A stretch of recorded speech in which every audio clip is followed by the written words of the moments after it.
With me on the line on America Trends is Scott Johnston, and he's a former Yale graduate, author of a great new novel called Campusland, and we'll ask him about that. But our focus today is primarily on the lowering of the drinking age, and he is a proponent of that.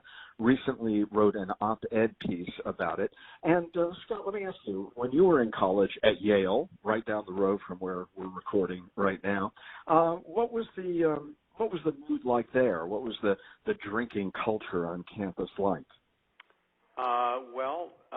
People drank, like college students always have and always will. The drinking age was 18 then, and it changed just after I left. And it precipitated a very, very large change in the culture of campus. And this is a theme I get into in Campusland. But the mood and the sort of the scene at Yale when I was there, the party scene was sort of big and open. There were the campus-wide events, very egalitarian, loads of fun, and there were just events like casino nights and costume parties and all sorts of things. And that changed almost overnight when the drinking age went up, because universities had to put into place these compliance regimes lest they be sued into oblivion.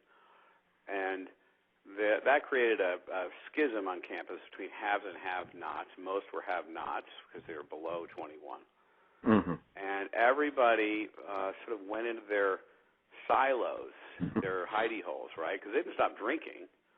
But a couple things happened. They hid, right? They went into their little their fraternities, their behind locked doors, places where they could drink without being caught.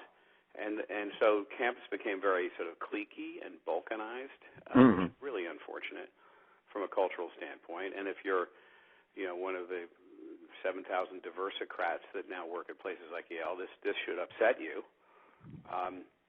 But the other thing that happened is students changed their drinking habits, because beer is very bulky and heavy and hard to sneak around, and that's what we always drank. That's what college students have always drunk. Yeah, I think we all think about beer and not so much hard liquor, but you're saying that has changed on campus to vodka now. Yes, primarily vodka, hard alcohol in particular, mostly vodka. It's clear, it's odorless. You can mix it with red Gatorade, and none of your nosy RAs are any the wiser. So drinking games are being played with hard alcohol. Pre-gaming is being done with hard alcohol. And hard alcohol is what really gets people into trouble. That's what sends you to the hospital. That's what makes you make all sorts of bad decisions. I don't think anyone – I've never known anyone who went to the hospital drinking too much beer. I think it's physically impossible. I'm quite sure we tried.